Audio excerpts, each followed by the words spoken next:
Habari, naitwa Rehema, ni mkunga mtaalam. Leo nitawaeleza umuhimu wa dawa za minyoo kwa mama mjamzito.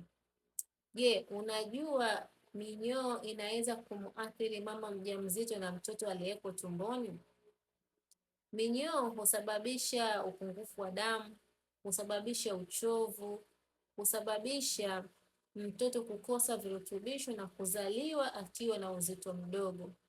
Na ndiyo maana dawa za minyoo ni muhimu sana, kwa sababu huondoa minyoo na kuruhusu virutubisho kumfikia mama na mtoto.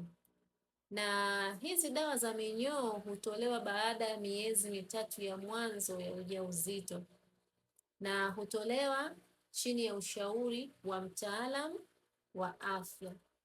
Kumbuka, kuhudhuria kliniki mapema huokoa maisha ya mama na mtoto. Subscribe na follow ili kuweza kupata elimu ya afya ya mama na mtoto.